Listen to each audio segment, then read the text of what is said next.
kita akan mencoba mengulas beberapa persoalan desinfektan. terkait dengan pelaksanaan. Nah, melihat semua itu, jadi aparat yang memimpin rapat itu kami akhirnya ke sana, jam kita akan nyetop kadang seperti itu. Kalau misalnya ada festival, itu kami hindari kan. Festival. Setelah itu, ini pikiran pada saat Melihat mengecil Hasilan kebijakan publik itu harus di backup dengan apa yang namanya undang-undang.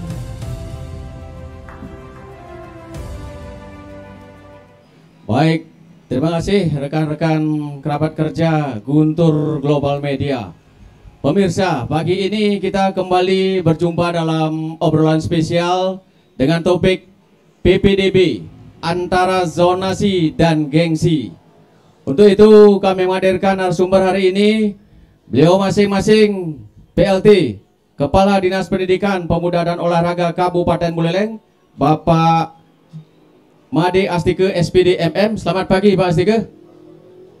Selanjutnya kita juga mengundang Kepala SMP Negeri 1 Singaraja, Neputu Karnadi. Selamat pagi. Selanjutnya dari Dewan Pendidikan kita undang juga Ketua Dewan Pendidikan, Bapak Dr. Andos Gusti Ngurah Agung. Selamat pagi. Dari DPRD Buleleng kita juga menghadirkan Ketua Komisi 4 DPRD Buleleng, Ibu Hesti Ranitasari. Selamat pagi. Selanjutnya dari Kelurahan Banjarbali kita undang Pak Lurah Banjarbali, Bapak Budi Arsane. Selamat pagi. Dan dari Akademisi Undiksa kita undang Pak Widiana. Selamat pagi Pak Widiana. Baik mitra 104,6 FM dan pemirsa dimanapun Anda berada, kita ketahui bahwasannya Permendikbud 44 2019 mengatur tentang penerimaan peserta didik baru. Ada 4 jalur yang ditetapkan sebagaimana dalam Permendikbud itu.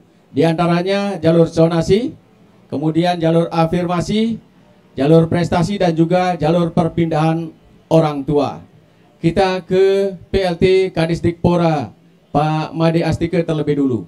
Bagaimana proses PPDB tahun ini di Kabupaten Buleleng? Masihkah menggunakan Permendikbud itu atau mungkin ada edaran-edaran lain yang mendukung? Silakan Pak Astike. Baik, terima kasih Bang Wirat. Om Swastiastu, pemirsa Radio Guntur yang ada di mana saja berada. Jadi proses PPDB untuk kali ini masih tetap mengacu dengan peraturan yang baru ya, yaitu Permendikbud nomor 44 tahun 2020 yang saat ini telah di breakdown juga melalui peraturan Bupati nomor 26 tahun 2020 terkait dengan petunjuk teknis pelaksanaan PPDB di tahun 2020 ini, utamanya di PAUD dan pendidikan dasar. Kemudian dari peraturan Bupati nomor 26 kita breakdown lagi ke peraturan keputusan Kepala Dinas nomor 4680 terkait dengan petunjuk pelaksanaan. Tentu apa yang disampaikan tadi, jalur-jalur yang bisa digunakan dimanfaatkan oleh masyarakat untuk mendaftarkan peserta didiknya, anaknya menjadi calon peserta didik di masing-masing satuan pendidikan itu sebagaimana disampaikan tadi, jalurnya zonasi, afirmasi, perpindahan tugas daripada orang tua atau wali, kemudian yang terakhir itu adalah jalur prestasi, di mana ada satu hal yang baru barangkali di tahun 2020 ini, yaitu jalur afirmasi. Nah, untuk jalur afirmasi ini sebenarnya tahun lalu itu adalah subset dari zonasi ya, karena memang anak-anak yang dari keluarga yang tidak mampu memang wajib diterima dengan jalur zonasi tahun lalu, sekarang melalui jalur afirmasi. Jadi subset daripada zonasi. Tentu terkait dengan ini beberapa pertimbangan telah disampaikan kepada Kementerian Pendidikan Kebudayaan, yaitu jalurnya itu untuk zonasi itu 70%, afirmasi 25%, dan perpindahan tugas 5% ini untuk di jalur PAUD TK. Untuk di SMP 75, 25 dan 5% juga sama. Nah, untuk di SMP jalur zonasinya itu 50%. Kemudian untuk jalur afirmasinya itu 15% dan jalur perpindahan orang tua adalah 5%. Namun untuk mendorong beberapa sekolah sebagaimana disampaikan antara gengsi dan ini ya, zonasi ya. Untuk gengsi ini barangkali ini dari prestasi ya. Sudah ditambah. Kalau tahun lalu 5% ya, yang sekarang menjadi 30%. 30%, di mana terdistribusi menjadi 15% dari prestasi akademik, 10% non akademik di olahraga dan sebagainya. Kemudian untuk seni budaya yang suka nari, pinter nari, musik dan sebagainya itu diporsikan 5%. Nah, itulah jalur-jalur yang kita sampaikan kepada masyarakat dan telah kita umumkan melalui website kita Distrikpora, yaitu untuk jalur pendaftaran melalui 4 zona ya, 4 jalur itu. Lanjut, bagaimana ketentuan penggunaan KK dan domisili itu, Pak? Ini yang menjadi polemik belakangan ini. Untuk KK itu memang dipergunakan juga untuk di jalur zonasi ya, zonasi. Termasuk juga gini, administrasi pendukungnya juga adalah KK juga kalau afirmasi ya. Nah, untuk KK ini kadang-kadang kan gidinya ada yang dari kakak yang pindah-pindahan itu ya, barangkali yang sering semarak. Ya, kakak siluman saat ini. Kakak siluman muncul belakangan ini. Saat kepentingan PPDB berbondong-bondong masyarakat ataupun warga memindahkan anaknya dengan harapan mendapatkan sekolah sesuai dengan gengsinya mereka masing-masing ya.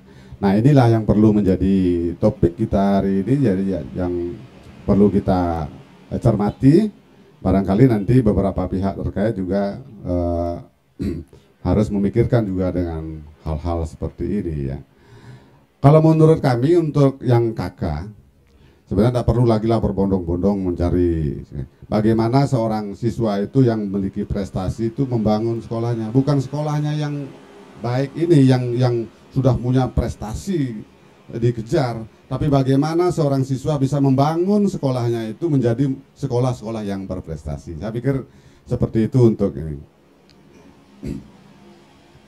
Nah, itu kira-kira yang dapat kami sampaikan terkait dengan persyaratan-persyaratan untuk yang dari jalur afirmasi, tentunya yang memiliki KKS, KPS, KKH, KIP dan sebagainya. Lanjut dari pemanfaatannya itu, persyaratan yang ditentukan, apakah KK yang didahulukan atau mungkin domisili?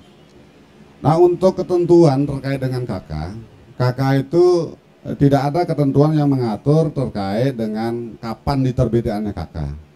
Tetapi kalau untuk surat keterangan domisili itu berlaku setahun sebelum PPDB ini berlangsung. Tentu secara bobot ya KK yang diutamakan, sehingga untuk domisili bobotnya yang berikutnya. Nah, ini sekolah sudah melakukan verifikasi terkait dengan hal itu manakala saat pendaftaran sedang berlangsung. Nah, perlu diketahui bahwa dengan letak geografis dan demografis yang selama ini ada di wilayah Kabupaten Buleleng, kami sampaikan kepada seluruh satuan pendidikan dapat mereka melakukan proses PPDB melalui daring dan dapat juga melalui luring, pendaftaran langsung, tentu dengan protokol kesehatan. Walaupun di kota pun juga masih juga terdapat yang melalui luring, walaupun memang secara sistemik sekolah yang kita di kota itu juga sebenarnya menggunakan daring, tapi sebagian juga dilayani kepentingan masyarakat untuk yang barangkali yang tidak memiliki akses untuk masuk ke dalam daring itu sendiri. Oke, Pak Kadis, dari data siswa yang ada saat ini, yang tamat SD akan mencari atau melanjutkan ke SMP, kira-kira tahun ini ada pembangunan sekolah baru nggak? Kita ketahui kan 2 tahun ada pembangunan sekolah baru di SMP 8 di Kalibukbuk. Silakan Pak Kadis. Untuk tahun ini kita sudah menjawab sebenarnya permasalahan itu ya, khususnya di wilayah perkotaan. 3 tahun lalu kita sudah membangun SMP 8 untuk memecah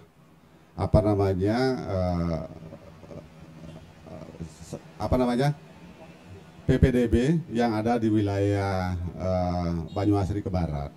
Itu dengan SMP 8 yang di Kalibubuk. Ini sudah cukup membantu karena memang polemik itu ada di wilayah kota dan pinggiran kota gitu ya. Jadi untuk di daerah-daerah lain, di kecamatan-kecamatan masih belum cukup. Namun kali ini pemerintah pusat maupun pemerintah daerah itu telah melakukan upaya-upaya, yaitu dengan melakukan penambahan ruang di masing-masing di satuan pendidikan untuk memenuhi kuota-kuota ataupun calon-calon peserta didik dengan membludaknya seperti ini. Karena apa? Estimasi kita kan dari hampir 11.900 siswa yang tamat SD itu sesuai dengan menjadi kapasitas daya tampung baik yang didirikan dari sekolah yang didirikan dari pemerintah daerah maupun yang dari masyarakat, sampai saat ini masih cukup mampu untuk melakukan penerimaan sesuai dengan output yang ada di SD itu sendiri. Dari hasil pantauan terakhir, PPDB SD sudah mulai. Bagaimana pelaksanaannya Pak di Kabupaten Buleleng? Kita belum melakukan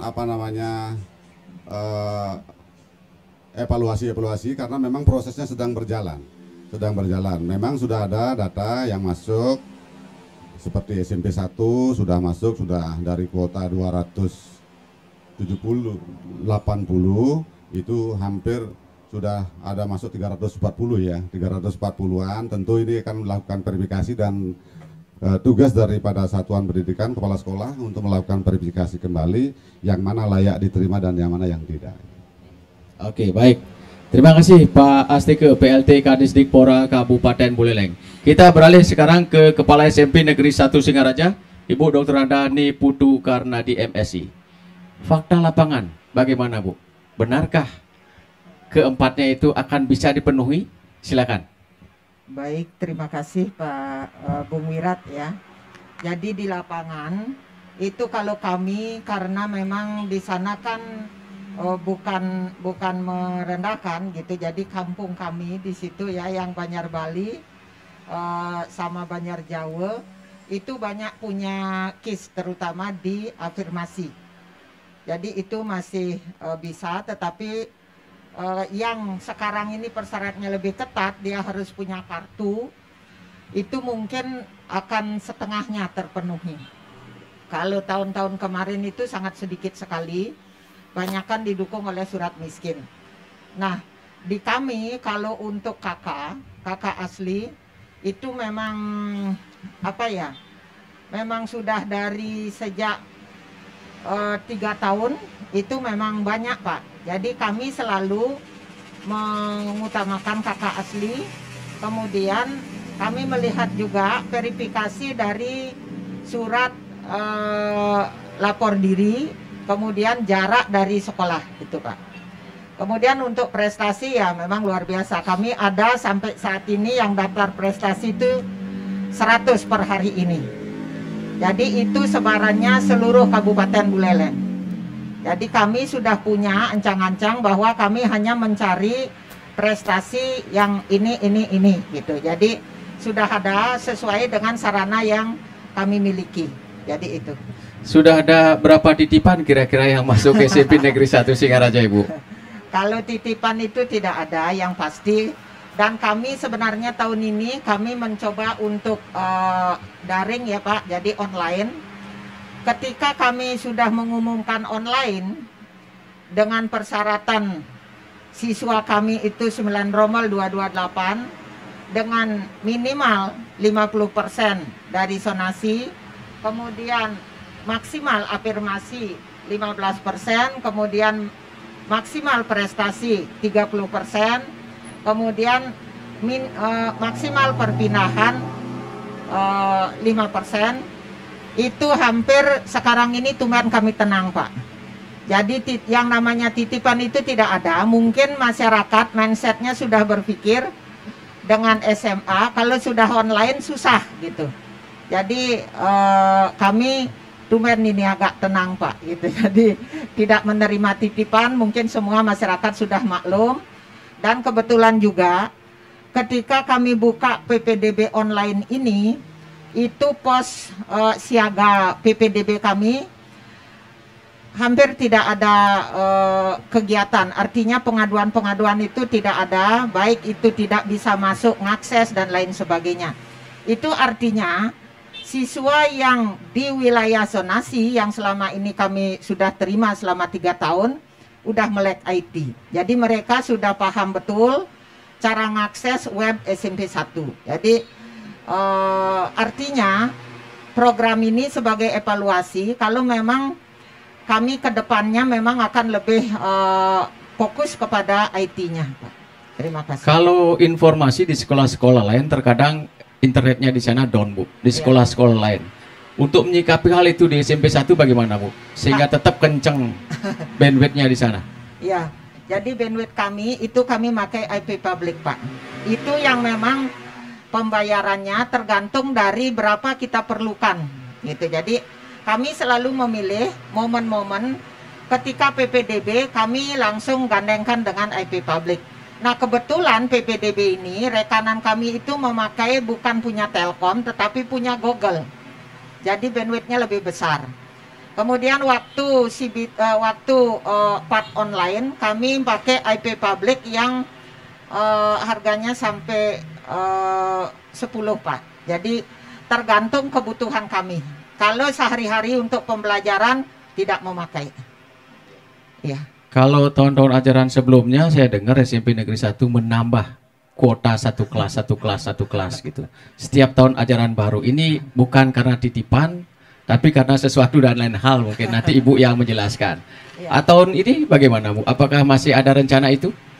Kami tetap, artinya begini Pak, kami sebenarnya punya ruangan gitu loh Pak. Kami punya ruangan, tetapi kami berusaha sebenarnya untuk dapat kami memanfaatkan misalnya ruang pertemuan yang kami sering mendapat kunjungan. Itu ada ruang kecil memuat lagi 2 kelas. Itu selalu kami kami pertahankan untuk ruang pertemuan. Nah, ketika warga kami yang memang mohon maaf ini kampung ya, jadi Rose Garden sama New River itu banyak gitu. Jadi ya kemana lagi mereka sekolah, jadi kita tampunglah di situ gitu. Oke. Iya. Untuk diketahui Rose Garden itu Tegal Mawar Ya. dan New River itu Kalibaru. Iya. Oke, Ibu, sampai saat ini masih saja ada isu-isu miring yang harus diklarifikasi. Masuk di SMP Negeri 1 itu lebih banyak gengsinya ketimbang prestasinya belakangan ini. Bagaimana Ibu? Silakan.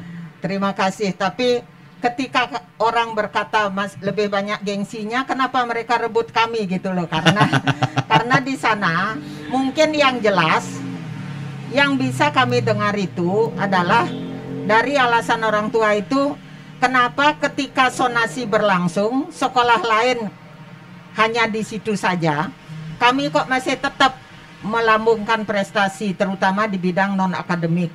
Nah sekarang kami sudah mulai ke akademik stabil lagi, karena memang akademik itu ketika zonasi masuk itu tidak bisa seperti di non akademik, karena itu memerlukan proses yang memang lebih daripada non akademik, karena di non akademik kan tenaga, kalau di situ kan pengetahuan gitu.